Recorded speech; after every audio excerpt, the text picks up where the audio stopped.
Well, my name is Bern Kosicki, and I'm a member of the Clean Energy and Sustainability Committee. So my job tonight is twofold. I need to give you a little bit of an update as to what's happening in Chelmsford, and then I'm going to introduce Paul, who's our main speaker for tonight. So I just have a few slides here.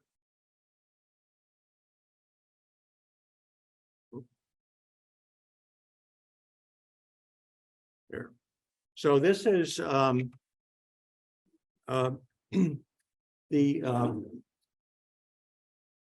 synopsis of the climate action report that the Clean Energy Committee made to the Select Board back in October.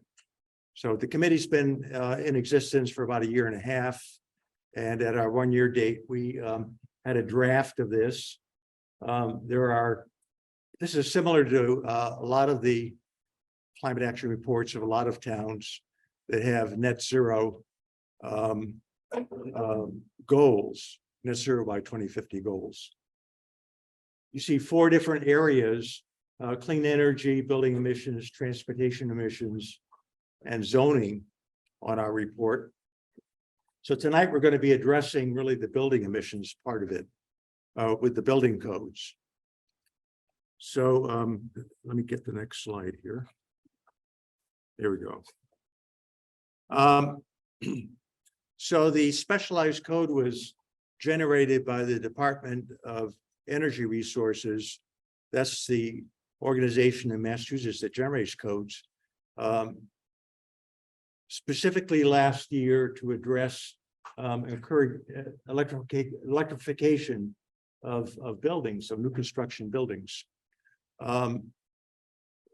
It was different than the stretch code that some of you may know about. In order to adopt it, the towns need to actually vote them in for a town meeting. So I went too far here. Oh, here we go. There we go. Okay, so the specialized code was to encourage electrification of new construction buildings. And it's very important to do that because building emissions are one of the highest sources of greenhouse gas emissions in the state, and it's the highest in Chelmsford. So we have a net zero by 2050 goal that was passed by town meeting 2 years ago. And so the Clean Energy Committee is working to come up with strategies to address that goal. Now, the specialized code applies to new construction only. And so the owner may choose 3 different building pathways. Mixed fuel pathway. It does allow for the use of gas, oil, or propane, or the owner may choose all electric or zero energy. For the all electric pathway, mostly there's no changes from the current stretch code, except for large residential buildings. There's a little up step in energy efficiency required. For the mixed fuel pathway, though, if you choose, for example, to use gas in your house, in your new house, you have to add solar generation. You have to generate solar electricity on site. And the house has to be wired for future electric appliances, even though you're using a gas stove, a gas hot water heater, and a gas electric dryer, for example, and a gas furnace. Wiring has to be brought to those sites so that in the future, when you swap over to electricity, you or some future owner of the house will have the power right there. Okay, let's see. Okay, so just skip the slide. On that last slide, it said you didn't have to have solar stuff if you were in a shaded area. So if there's an exception for shaded areas for houses less than 4,000 square feet. For greater than 4,000 square feet, I think, and Paul's going to correct me on this when he gets up, I think that you have to try to collect as much energy as you can if you're partly shaded. Okay. So this is just a says what the last slide says, that the green areas are what I just talked about. The specialized code causes the green areas on the slide. And so this is a big picture slide. The blue areas are the stretch code that you probably already have if you're a green community. Okay, so, and finally, this is my last slide. The reason, coming back to the reasons for it, building emissions are a principal contributor to total emissions. And it's an important step to address building emissions, to adopt a specialized code. And that's why Chelmsford is doing it. And I hope that people from other towns are considering this also. So with that, I'm going to introduce Paul. So our speaker tonight has more than 45 years experience, Paul Raymer, in the energy conservation field, and is presently a subcommittee chair for heating, cooling, ventilation at the National Renewable Energy Laboratory's standard work specifications. He's held numerous positions within the building performance sector institute and is a certified HERS rater. And you'll learn all about HERS ratings, I think, when Paul talks. He's also developed and taught courses for a number of colleges, professional societies, and states, state energy organizations, I believe. I have learned that he doesn't like to be called an expert, I don't think, but he really is. And so please welcome Paul, and we'll learn a lot more than we knew when we came in here tonight about energy codes. Paul. Yeah, I'm Paul Raymer. I work for a company called ICF, which is a big consulting firm. Does stuff all over the world, which is very exciting. I do a lot of work with the Environmental Protection Agency on indoor air quality. Work with HUD on radon issues. Work on harmonizing the European ventilation codes, which is all very exciting. So it's a lot of fun. There's a lot of stuff going on. I've been doing it since the late 70s. I have a degree in creative writing. So, you know, I am not an engineer, so I don't have to prove that things will work because I don't know any better. I'm not smart enough to know. I think the people online are having trouble hearing you. Hello? Can you hear me now? And I'll stop rambling about things. That's one of my problems is I you know, I go off on all these stories, and so you got to be sure you keep me in line. All right, so the stretch code is, as Bern said, the stretch code. You're in. Where are you all from? Are you all from Chelmsford or? Yeah. Yep. And so Chelmsford is a green community, right? Yes, Right. it is. Yeah. And so you've been doing stretch code, right? 2009. Yes, we're currently doing the stretch code. It's a green community and it has the stretch code adopted by default. Okay. Okay, what do you think of it? Are you aware of all the changes that happened on January 1st to the stretch code? Yeah, so you tell us. Well, I'm not supposed to tell you all that. You're supposed to know that. Yeah. I mean, basically what the steps from the stretch code to the specialized code is really small.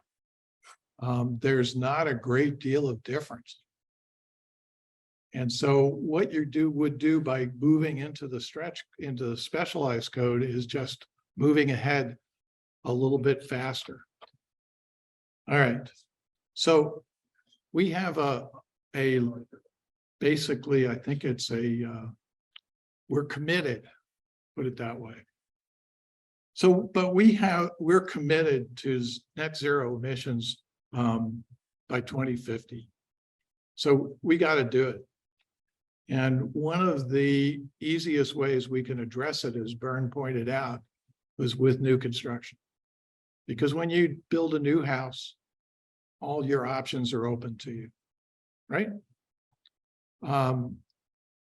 Existing houses, not so much, but new houses, you can do anything to make it more energy efficient. Okay, so bottom line, why are we here? We're here because we need to do better things for everybody. We need to do this for our grandchildren, and we need to make the world a better place. When one of the HERS raters I was working with told me that, I said, you got to be kidding. I mean, builders really, are they really that concerned about making the world a better place? Or are they more concerned about making money? And I think that there's a really wonderful tide. The fact that you are all here tonight speaks to that purpose, because you don't have to opt into the specialized code. So as Bern pointed out, the specialized code impacts new construction and major additions and major renovations. Hold on, Paul. I think you have to clarify that statement. So like you split that statement into two statements. What impacts new construction and what do you mean by major additions and renovations? Give me the first part again. So just clarify, what do you mean by major additions and major renovations? With that, okay, so new construction is new construction. Construction is new construction. Okay, Clarify major- what applies in the major renovations. can I push that a little bit farther down the, I would rather you do that right now because this session is being recorded and will be used as material by many. So we need to specify the definition of stuff. well, I have some slides on it a little bit farther down. If you're willing to go there. Okay. I'm not really avoiding your question. Just because it's I'd sort of like to do it in sequence, if that's okay. okay. Okay, but one of the things that I've found, and this goes to your question, Frederick, is that these things are complicated. Last night I did a session in Rochester and they wanted me to give them the difference in price for a police fire station they were working on per square foot with the stretch code and without the stretch code. I mean, that's sort of like a Yogi Berra question to me. You know, when you come to a fork in the road, take it. It's so, there are so many issues. What kind of bathroom fans are they putting in? You know, what kind of tiles are they using in the kitchen? What kind of insulation are they using in the walls? How are they structuring the walls? There are just so many issues that you can't do that quickly. And building science is complicated. I mean, are you guys builders? You look like builders. Yeah. Yeah. I mean, No, no. Well, houses are incredibly complicated. I mean, they get a lot of moving parts. My wife and I are doing some renovations on our old inn in Falmouth on the Cape. You know, and you get down into, you know, what kind of color are the grills for the HVAC system? I mean, there are just a dozen, thousand issues in all of those questions. And the stretch code and the opt-in specialized code, it really requires the participation of the raters and the verifiers. So if you're thinking of building a new building, you need to get together with the HERS rater or the passive house verifier right from the get-go. So you get their expertise and you do it right. What's the difference between a passive code and drag versus the Okay. The stretch code is primarily using the HERS rating. A HERS rating is the home energy rating system. It's basically put together by an organization called ResNet. And what it does is it takes all of the elements involved with energy that you're putting into the new house. And you build a computer model that compares the new structure to a house built to the 2006 building code. And so if you built that new house exactly the same as the 2006 structure, it would have a HER score of 100. If you built it so that it didn't need any extra energy, it would have a HER score of 0. It's sort of like a golf score. The better you make the house, the lower your HERS rating, okay? And so it's all done in a computer model. And so the beauty of that is you can trade things off. You can trade off an Energy Star refrigerator, to different insulation or different windows. So you put all those things together to come up with your HERS score. Now, the passive house verification is based on an organization, a German organization called Passive House Institute. And they decided that they really wanted to get an even more efficient building than we were doing now. And so it does, I have a slide on that too, and I'll show you in a minute. But for the specialized code, you're doing a commercial building, you're going to need to use a passive house verifier to get that score. Okay, so then just some basic points here. Electric homes generally less expensive to build. If you build an energy, where do we put the vents for HVAC? The heating systems on the outside wall, right? And usually under the windows. So if you have better windows and a better wall, then you don't need to run the ducts out to that outside wall. And so the duct runs can be shorter. The heating system can be more efficient and have less capacity. So, and particularly if you're using mini splits, there's no ducting and there's no leakage in the ducting. There are all kinds of mass save incentives. I mean, Massachusetts has been amazing about giving out money. And then this year we have the federal IRA, that 45L tax credit. I am not going to get into that. It's way beyond me. And then as a benefit to all this, your electrification reduces fossil fuel and you have reduced life cycle costs. All right, so then just basically there are 3 different levels of codes in Massachusetts. You have the base code. There it is. And so you guys are in the stretch code in the middle. And then the specialized code is up at even another layer beyond the stretch code. Paul, question on this, you say it's 4 communities today. Is that, what was the date of that? It's actually 6 communities now. It is now 6 communities? Yep. Is that a town meeting they voted themselves in? Yeah, they sort of got in real early. I don't know exactly when they decided to do that, but they really wanted to lead the pack, and most of them are around Boston. You know, like, I do, but not off the top of my head. I'm getting old. I'm sorry? Yeah, I think it is. Should be 8. 8. Yeah. Brookline, Cambridge, Watertown, Somerville, Lexington, Newton, Lincoln, and Boston. Pending signature last week. This thing's moving faster than I can stay on top of it. I just wanted to clarify because the recording, therefore. That's great. It's in posterity, therefore. Be annotated, otherwise there's misrepresentation. All right. But if you're accepted as it.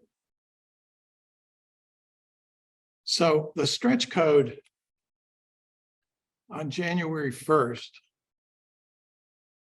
is here. This is where you guys are now. And so you see those are HERS ratings. And in other words, When you have a HERS score of 52, that means you're 48% or 48% better than that 2006 code, which is the worst house you can build legally. So you need to get down to 52 right now for mixed fuel. And you can go to HERS 55 if you add some solar to it. And if you have an all-electric house with some solar, they give you another 3 points. So you can actually only have to get it down to 58. But on July 1st, 2024, you're going to have to get down to HERS 42. And the specialized code, if you opt in now, you will be shooting for that HERS rating of 42. No incentive for solar. Well, I'm sorry, say, no incentive for the solar. Stretch all electric 45, all electric and solar. No incentive if you go solar on all electric. All electric in 23 was, I think he was asking if the 45 is 340 and solar. oh, here, no, that's no extra. You know, I don't believe so. That's a good question, though. I'll have to look that up. What was the request we made? It's just when the solar doesn't set the use solar. I think if I understand you correctly, It's the same because it's all electric and but I just don't change it. So there's no, He's saying that you're not incentivizing solar like you were back. you're not getting an extra 3 points here. Yeah. And you notice this is on the specialized code under 4,000 square feet, and this is over 4,000 square feet. And there's HERS 0. That means you're bringing the house down to, I think it's around 42, a HERS 42, and then you add solar on it to get it all the way down. So the house is generating as much energy as it's using. Pretty cool. That's 4,000 square feet living area or gross living area or. Condition space.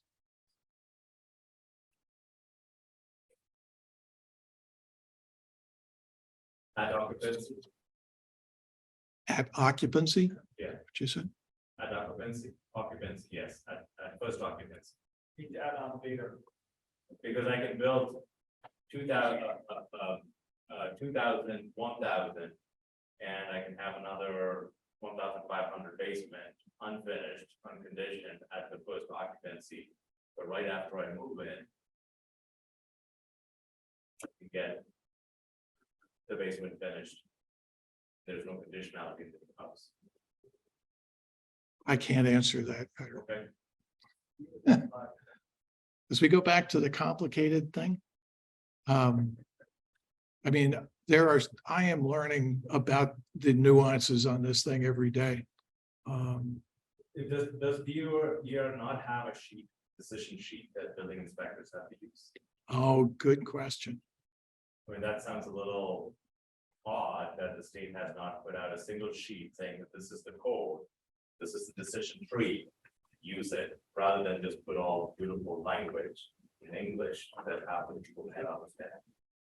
This is the technical guidance. It's not one day. I mean, That's why you heard the birds. one of my dreams is to actually have a code official academy in the state of Massachusetts, just like we have a police academy and a fire academy. We should train building inspectors to know really what's in all this stuff, because we're really giving them a terribly demanding job to go out there and know all this stuff. Yeah. Okay, Our building inspector showed me a check sheet for the new stretch code. It's got all these, it's got all the factors. So I think there is something like that. Okay. Okay, so just quickly on the HERS rating, you review the building plans on the computer, you get an initial HERS score. During the process of the house being built, the HERS rater comes out and verifies that the insulation is done properly. They test the ducts. They do a blower door test. Are you familiar with the blower doors? Yeah. So that basically depressurizes the house and finds out where all the leaks are. When you get down to the HERS ratings of 42, you see this big hole? That house, the hole for 42 is about this big. It's pretty amazing how tight that is. All right, so that's basically a HERS score. The passive house goes even farther than that. It goes to a leakage of 0.6 ACH 50. That's air changes at 50 pascals. Standard houses are around, most of the code is around 3 air changes at 50. So that 0.6 is incredibly tight. They're primarily heated by solar and internal gains. I had an architect once tell me that if he had 6 people over for dinner, that was all the energy he needed to heat his house. If he could get 2 of them into a fight, he could send 3 of them home. But people generate a lot of heat. Orientation and shading, so you keep the heat coming in, going where you want it to be. So the Passive House Institute, they have a very comprehensive manual, and you need that Passive House verifier to get it done. One of the other requirements in the ventilation in the code now is heat recovery ventilation. For when you get houses that tight, you need to basically ventilate them properly, and the code requires heat recovery ventilation or energy recovery ventilation. And so the outgoing air stream exchanges some of the heat during the winter with the incoming air stream, or the heat and moisture if you're going with energy recovery. What is the difference between a heat recovery ventilation and an energy recovery? The difference is that, okay. Is that what this is? Yeah, no, that wasn't. Okay. The difference between a heat recovery ventilator and an energy recovery ventilator is that a heat recovery ventilator exchanges the warmth from the warmer airstream with the cooler airstream. An energy or enthalpy recovery ventilator exchanges not only the heat, but also the moisture from the wetter stream to the drier stream. So if you're in an air conditioning climate and it's hot and humid outside, basically the air conditioned house, it dries out some of the air coming into the house. I recommend people to use a heat recovery ventilator in this climate, primarily because these tight houses, you want to get rid of all the moisture in the bathrooms and you don't want it coming back in.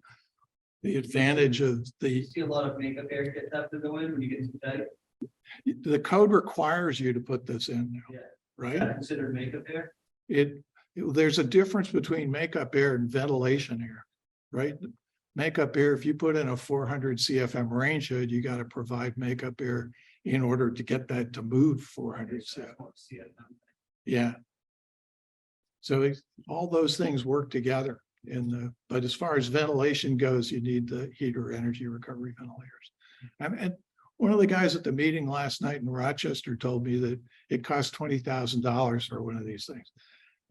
And, it doesn't. I mean, it's more expensive than a $20 bathroom fan, but, it doesn't cost $20,000. This is Rochester, New York. Rochester, Mass. And there are some new ones of these things that actually include heating and cooling coils right in the ventilation system. So you can use this for heating, cooling, and ventilating all with one product. The technology is changing as fast as I can speak, and I don't speak fast. Sorry. These have a fan inside, they're electric powered. They are electrically powered. What happens if you lose power then? You have to, window. Yeah, if you lose power, you got more problems than just your ventilation system. Right. I mean, the beauty of ventilation is you could open your window. And one of the other things that the code is requiring is EV readiness, electric vehicle readiness. There's a difference between EV capable and EV ready and EV installed. Basically, you have to be able to provide for somebody to park an electric vehicle in their driveway. At least you have to have the power available to put it in. Okay, this is dangerous. But some of the numbers that have been generated to basically talk about the difference between a HERS 52 house and a HERS 42 house. A single family, this is, please take this with a grain of salt.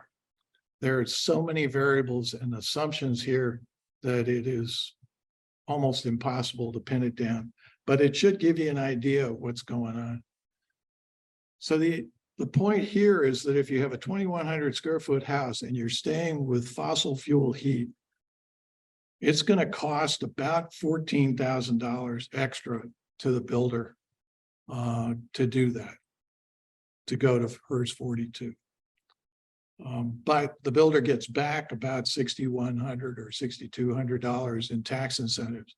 So with the extra cost of the builder is about $7,900. Now this is staying with fossil fuel heat, like gas heat, because there's additional cost for more efficient fossil fuel furnace, additional cost for an efficient AC system, all of those things down at the bottom. But The $7,900 is based on the additional costs that you're listed in the file. right, Right, okay. if you switch from fossil fuel to an electric heat pump, it's going to reduce the construction costs by about $11,500. And you get $17,000 in rebates. And so the builder is going to get back about $28,500. And the homeowner is going to save about $1,000 a year. Now, this is moving from fossil fuel to electric. Now, you can go through, the thing is, you really have to go through all of this stuff down at the bottom to understand how they got here. But it's pretty amazing. So does that make, yes? I don't understand why you'd save on windows.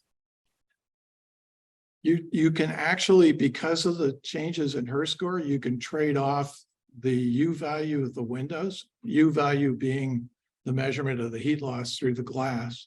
So you can move, I forget exactly what the number is, but you can actually go to a slightly different, lower cost window. It's pretty extraordinary, but it's a trade-off, you know. Aren't you really aiming at 45 instead of 42 for the electric? Yeah, well, I'm talking about what happens on the specialized code if you go all the way. If you go to the specialized code, you're looking at the HERS 42 number. I thought it was still 45. HERS 42. 45. Well, that's a really good question, Bern. Maybe that's where your savings come from. That should be 42 to 45. right. I don't think it's that's quite it, but I will look that up. When you're doing your trade-off, is there anything at the model that you can start to see? 0.2827. Yeah, well, that's what the HERS rater can do. I mean, as a HERS rater, you know, I could advise my clients as to what kind of insulation to use.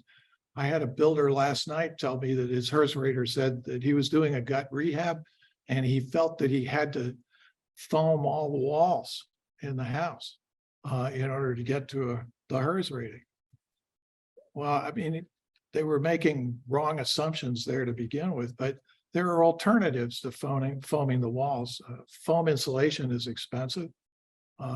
If you wrap the outside of the building with like 2 inches of foam board, then you're insulating all the studs as well as all the cavities. So that there are different ways to approach this, but you need to have a rater or a verifier who knows what to do. And that goes particularly for town buildings, because there's a lot of things in the new specialized code about thermal bypasses. And you need to deal with all of those. All right, and then one of the other questions that came up was, all right, we're going to go all electric. We're going to do all these heat pumps. We're going to do all these electric vehicles. Can the grid handle that? So what we're looking at is that the increasing load of electric vehicles is expected to account for about 6,000 gigawatt hours of grid demand additional, and 3,000 gigawatts that year in heat pumps. So the total increase is about 9,000 gigawatt hours. But that will be offset, forecast. Now, of course, this is all forecast stuff. Energy efficiency, save about 12.8. Photovoltaics behind the meter. I'm putting solar panels all over my roof. I'm in a historical district and my historical society let me do it. I'm putting solar panels all over my roof to offset my new heat pumps that I'm putting in. And you add all that up, you got 24,192 plus of gigawatt hours offsetting an increased load of about 9. So the grid can certainly handle it. So this is assuming electric vehicles are personal electric vehicles, replace whole fleet getting replaced by personal electric, not commercial trucks. Less for transportation as it states here in terms of vehicle. Or is it just based on old energy use? Good question. I don't know, Frederick. Okay, so the answer is to refer to the given link for further. Right, exactly. So if you go to that ISO link down there, it has an amazing amount of information about all of this stuff. Okay. Okay. And another question that comes up is, can heat pumps pack the load when it gets to be really cold outside? Well, this is the heat pump I'm putting in my house. It has a potential output of about 60,000 BTUs. And there's a whole lot of information on the spec sheet. And this is what I'm talking about going to a HERS rater or a contractor that knows what they're doing. They know what all that information means. You shouldn't have to understand it, but you should be able to trust your HERS rater or your HVAC. So this one, these heat pumps are tested at 45 degrees, 17 degrees, and 5 degrees. The design temperature in my neighborhood is around 6 degrees Fahrenheit. So 99% of the time, the temperature never falls below 6 degrees. So when I design a heating system for a house, I design it to be running all the time when the temperature gets down to 6 degrees. Because the rest of the time above that, it's always somewhat less efficient because it's not running all the time. Of course, it's better when you go with heat pumps. With fossil fuel systems, they're actually heating the chimney, cooling the chimney, it goes on and off. So this one is sized at 60,000 BTUs for my house. And at 17 degrees, its output is 65,000 BTUs. And at 5 degrees, it's 57,000 BTUs. So when the temperature outside drops to 5 degrees, that heat pump's going to be able to heat my house at about maybe 71 degrees instead of 72. I might have to put a sweater on, but they can certainly handle the load. The heat pump technology has improved fantastically. Is the design temperature chosen by an installer, or is it by the Is it by a table that's recommended on the ASHRA table, or how is it chosen? Yes. Is the design temperature chosen by the HVAC contractor or by ASHRAE? ASHRAE is the American Society of Heating, Refrigeration, and Air Conditioning Engineers. But actually, the tables are in a different place. They're in ACA, the Air Conditioning Contractors of America. In the manual J calculations, which is the load calculation for the house, those numbers are in there, and that's where the HVAC guy should find their numbers. There is generally a concern around temperatures falling below 0 on very cold days, but sometimes temperatures can reach -10 degrees Fahrenheit, whether with or without wind chill. I'll keep that up at bay. Is that something as a sensitivity analysis that the HVAC person can do with analysis of how that discussion to be had with people? I'm part of a group called the Advanced Heat Pump Coalition. It is basically a coalition of heat pump manufacturers from around the world. And they are working with all of those, the temperature issues, obviously. So the heat pumps are running fine down to -20. I'm not sure. I taught school on the coast of Labrador, where the temperature got down over 100 degrees, negative 100 degrees Fahrenheit. I don't think I'd want a heat pump in that condition. I mean, you're asking a lot. And I have a great wood stove for a backup, so I can kick up the heat. But it was interesting with the HVAC contractor who came into our house to put our new heat pump system in. One of his first questions was, this may not be 72 degrees at, when it's really cold. And I disagree with him, but we'll see. Manual J, is that primary construction, how does it play the role? ACA has a whole series of manuals. Manual J, Manual S, Manual T. There's a whole series of the manuals that you can use to design the heating system in the house. So Manual J, if you're putting in a new heating system in the house, then I would use Manual J because it actually gives you the size of how much heat or cool should be delivered to each room. Is that what you're asking? Say if you're a new home, your bird rating, your lost air, because you're rated with an old house, you got so much heat going on. Would be more hard to calculate. Space and everything. It is a bit harder. I mean, I did it for my house to size this system that they're putting in. Interesting. The first contractor I had come into the house, he didn't have a clipboard, he didn't have a pencil, he didn't have a tape measure. And I gave him my printout of my Manual J, which is about 35 pages. And he said, we never use that. We never use that. You size a system with your thumb. You stand across the street and you hold your thumb over the house. And depending on how much of the house your thumb covers tells you how many tons of cooling you need for the house. That's actually in a manual. So basically, it's the Manual J, like does an HVAC contractor have to kind of fill out an equation for the Manual J and submit that as permit? And Yes. has to make sure that it's mapped out. Right. Yeah. That's what he should do. Yep. That's part of the HERS rating. Otherwise, the first grader will not be Right. first rating. That's right. Sir. Keep hearing about first ratings. Where are they coming? Where are HERS ratings coming from?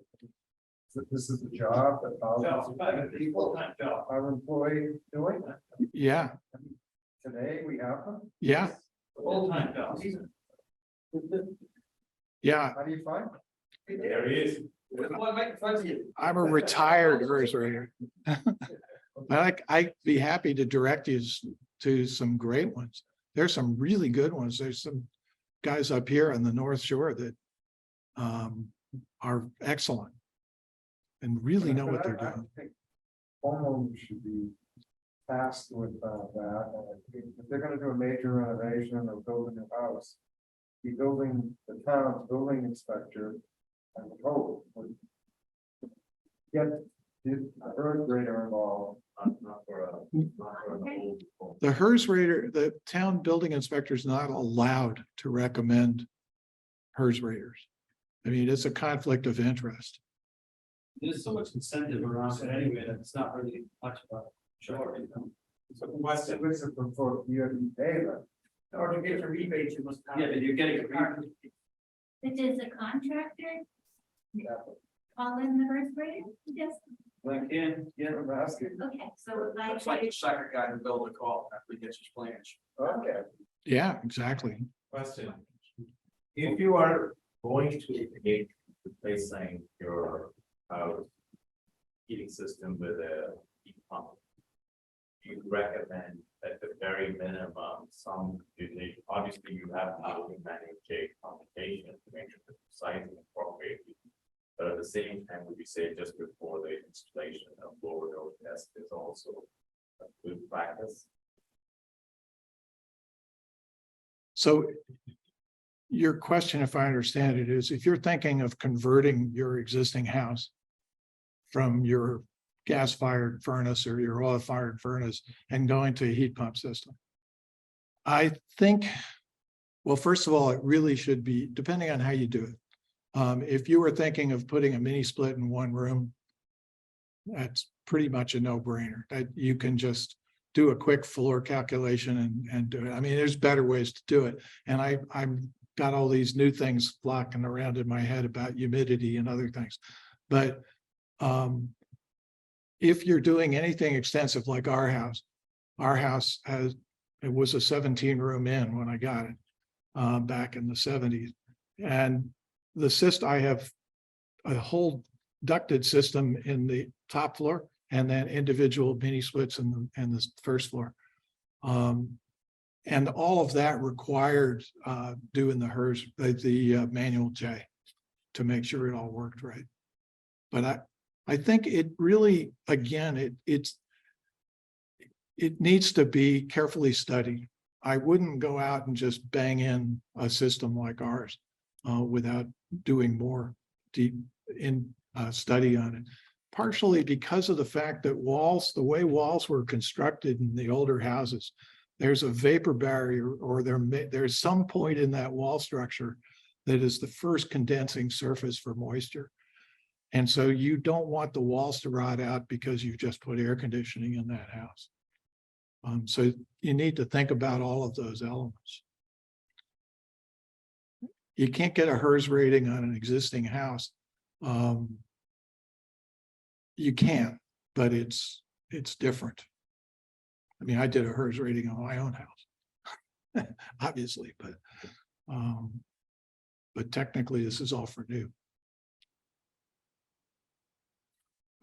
This is for the specialized code going for commercial or multifamily. Passive house is what's required for the multifamily units. Again, passive house, it requires a passive house verifier, which you really need to get involved right from the get-go. I have not wrapped my head around all of the issues of the commercial code for the specialized code. I was given this assignment about a month ago. So there's just too many permutations and combinations involved there. It's all there. It's in the code and you can dig into it and ask those questions. But I think it needs to be done right from the get-go. So as far as the timeline for the specialized code, as you can see, you know, here it says 4 cities adopt, and you say there's 8 now. 8 have voted in, so their start date is January 1. Right. Did somebody say TED? Teddy? Yeah, I'm sure. Yeah, Teddy is another way of, besides the HERS rating and the specialized, the passive house approach. Teddy is another way of evaluating all the energy consumption in the building, and it's more directed at commercial buildings. But it's just a summary of all the energy that's being generated and used in that building. So January 1, 2024, those folks will go into the specialized code. But on July 1st, 2024, the stretch code will go to those things anyway. So if you don't opt into the specialized code and you stay with the stretch code, you'll be there on July 1st, 2024 anyway. For multi-family. For all of these things, for all to do with the specialized code. Single family or something?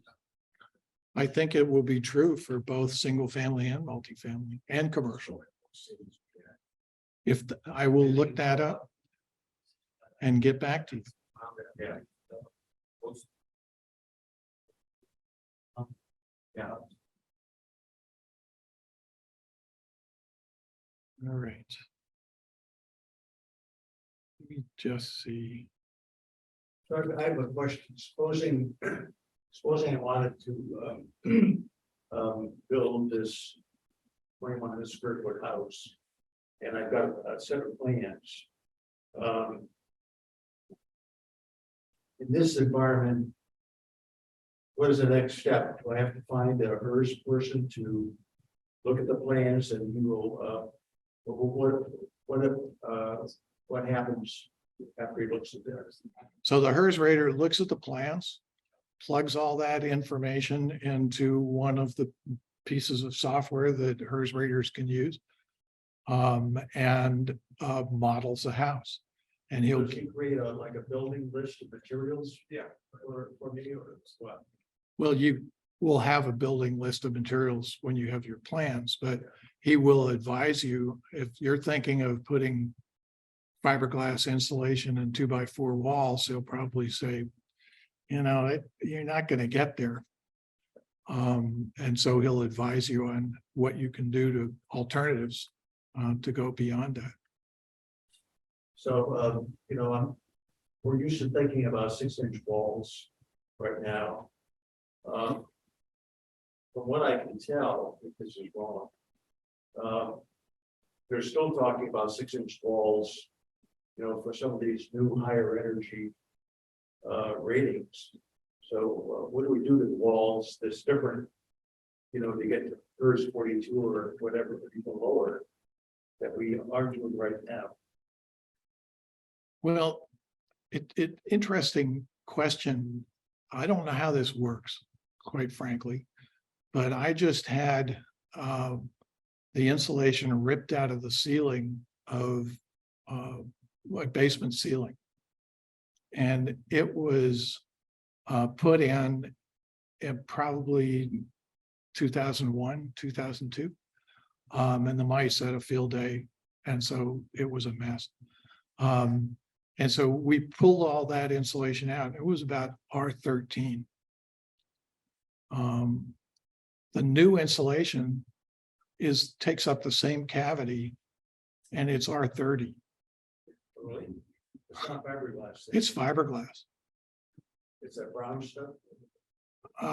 No, it's not. It's just regular pink fiberglass. I think, well, maybe yellow. But the technologies glass itself is a great conductor of heat. It's those air cavities in between all that. And I don't know how they magically made insulation the same thickness with a higher R value. Additions and renovations. Okay. For traffic. All right. So The real trick with renovation, with additions. You got to separate additions and alterations. They're two different categories in the code.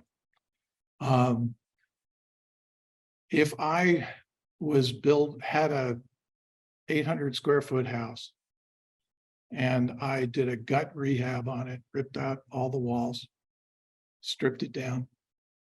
Wait, that's an alteration. I'm sorry. And I doubled the size of it. I added 800 square feet, which is the same condition floor area as what was in the existing house. I would have to do a HERS rating on the whole house. So if you have let's change the equation. I'm gonna ask you a real question. These I are have a big 4,000 questions. I have 4,000 square foot home. Okay, I do a 1,200 square foot renovation in the house, okay, bedrooms or living room, kitchens. As such, I have gutted it to studs. gutted it to the studs. 1,200 square foot on a 4,000 square foot addition space. And my town is specialized stretch code. Okay. But let me give you one that I know for sure and can answer on that. This is the question. So if I had a 4,000 square foot house and I wanted to convert the attic, a 1,200 square foot attic into a bedroom. Okay, That's an addition. that is an alteration. That's an alteration. That's an alteration, and therefore I wouldn't, because of the fact that it was not more than 50% of the conditioned floor, because of the fact that it was the 1,200 square foot alteration of the attic space. If I didn't add skylights or dormer windows, I just altered the use of the space, then I would not need to do a HERS rating on the whole house. Okay. an Okay. alteration on- If I did added skylights, then it becomes not a change of use. You're actually modifying the whole thing. Then you would have to do a HERS rating on the whole house. whole house. But if you did 900 square feet, you wouldn't, because it's less than 1,000 square feet. Okay, a 900 square foot with skylights, I wouldn't do it. Right, And because it's less than 1,000 square less feet. than 1,000 square foot. Now, if I did not change anything to the alteration to the attic, but I stuck with renovating the kitchens, the living room. And I added, instead of 1,200 square foot renovation. No changes to the walls or anything, but strip down to the studs. Do I have to now comply with all the provisions of these specialized stretch? You still don't have to get a HERS rating on the whole house when you do that. You still have to comply with the building codes. The solar panels. And No. Now, if you're this is one of the problems, is you have to really see this on paper and put it out there. The renovations and additions components of this thing are really hard to understand.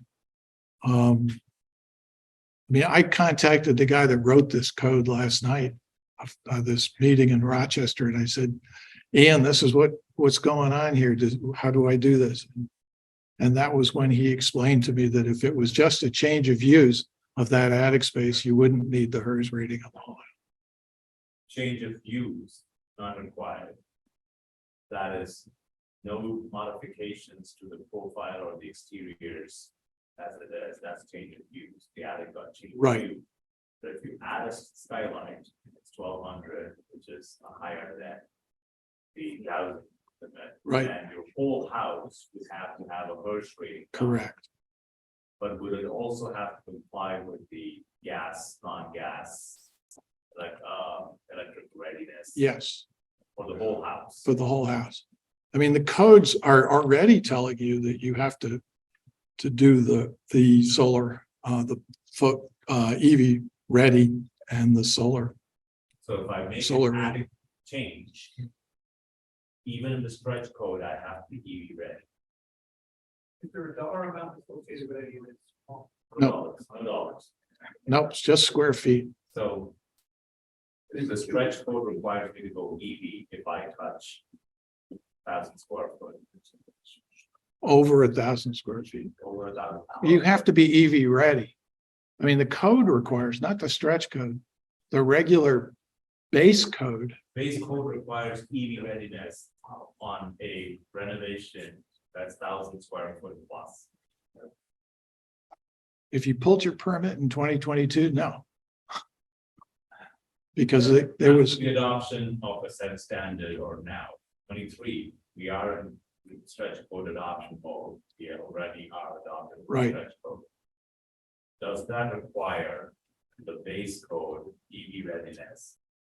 And EV readiness, if I do 1,000 square foot renovation of my kitchen and my, get the attic for a moment, I'm doing a kitchen and a living room adjustment.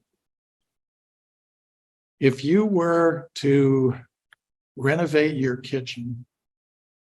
So you're stripping it down, anything you touch in the walls and things, you have to do by code. It's not, I mean, that's true anyway, right? So if you rip out the walls, you still have to bring those walls back up to code. Code, and that code would require. That's okay to bring it to have a natural gas cooking stove is there, that will live there. It will trigger a requirement that my garage has to be EV ready automatically, Your garage. because that my car has to be EV ready, I'm not gonna plug my EV into my kitchen. So it triggers a requirement in my garage or someplace where I can charge my car, or I have to have an EV ready phone. Right? Even though I touch the kitchen, it automatically. Well, that's a question I cannot answer for you, Frederick. I don't want to give you an answer that's not absolutely correct. And That's the answer we need. I don't have that. Shantae, would you write that down? And I will get him. That's the answer. So let me get this. We answer the questions asked of us very clearly. Let, If I make 1,000 square foot plus change in the whole kitchen, living room, whatever it be associated. What does it trigger? Does it require that I have to go get solar first? And EV readiness in my garage? It doesn't matter if you don't have a garage, you still have to provide. You have to provide some. For EVs, there was one that was.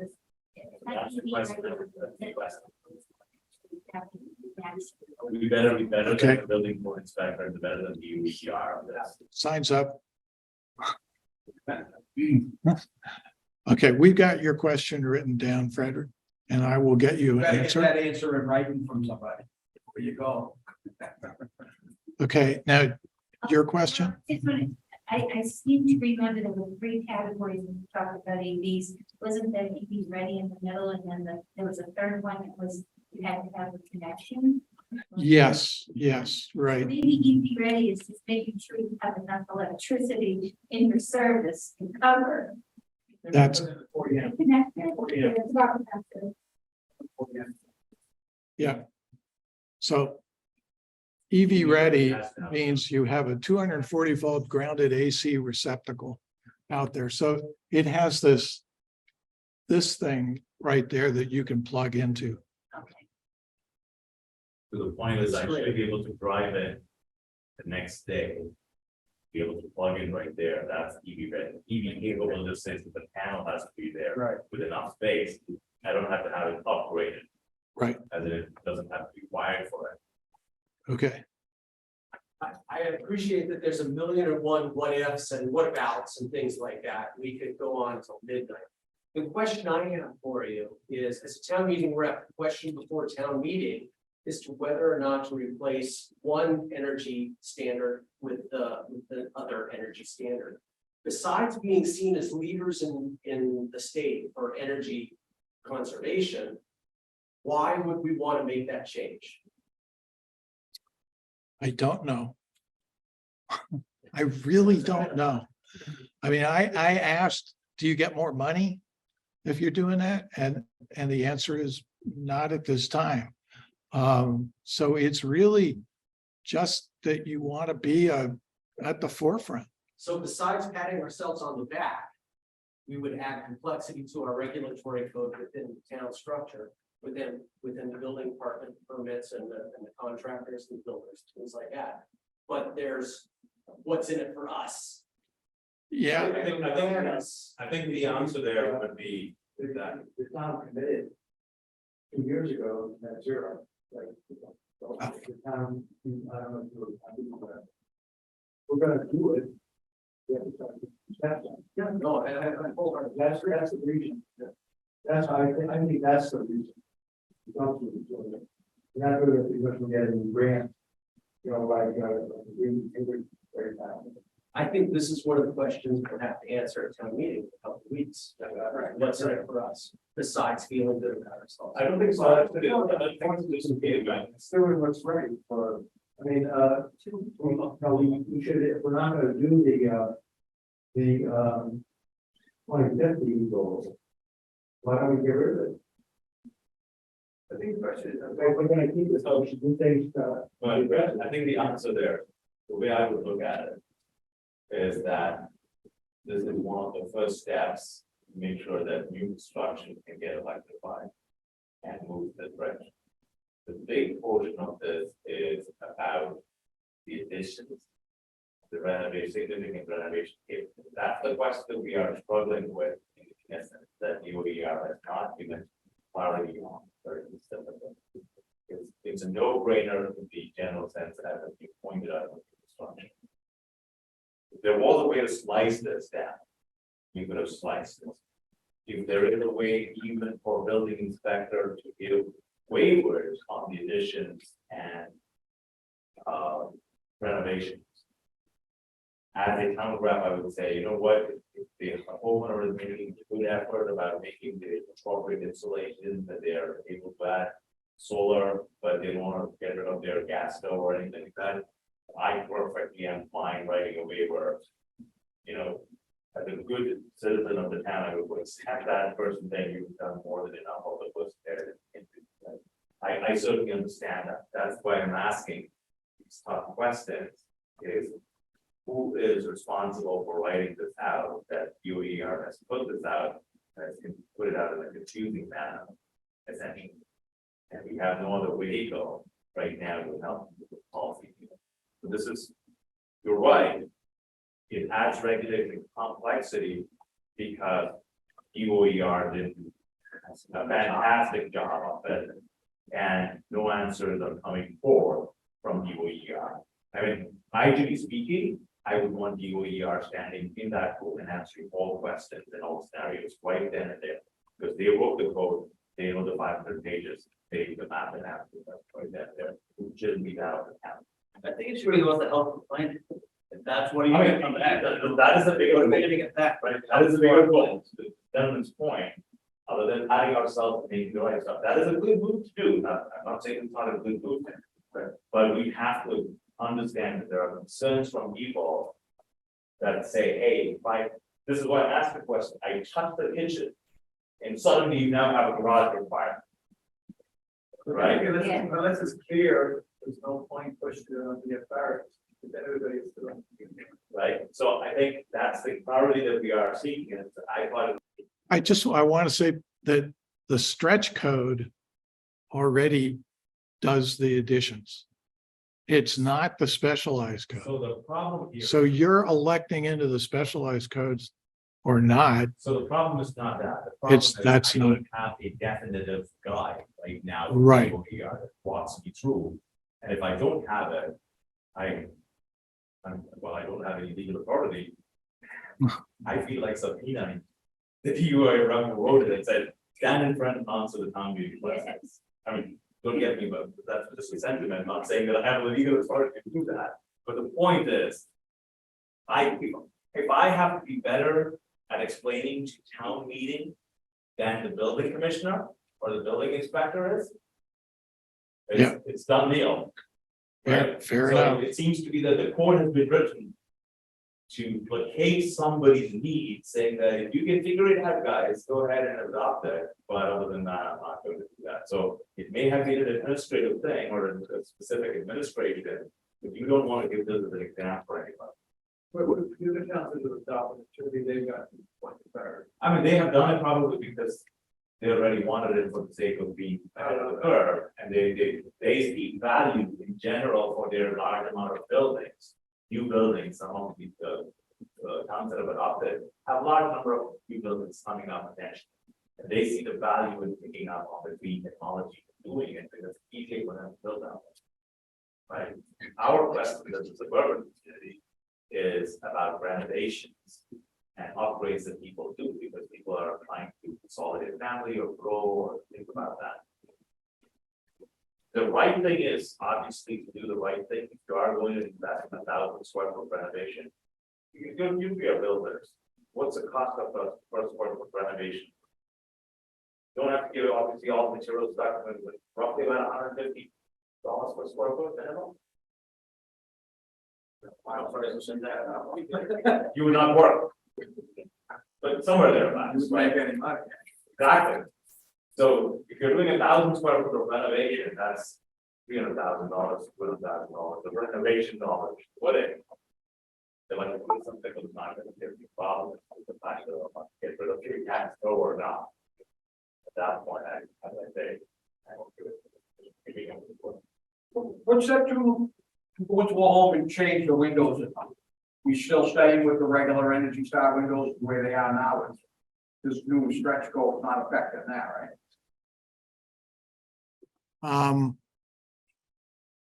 The new version of the stretch code that happened on January 1st. I don't know that there were any changes to the required U value or the solar heat gain coefficient of the windows. I think it seemed like, they're very small changes in there, but that's in the code. I mean, that's stuff you need to understand as a builder, what to use for windows. That's not to do with the specialized code. It's just the building code.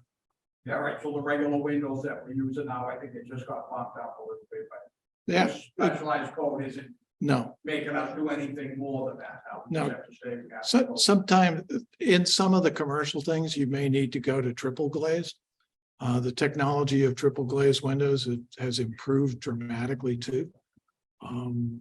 But again, the commercial stuff is very complicated. Yeah, and I was just asking about residential. Sure.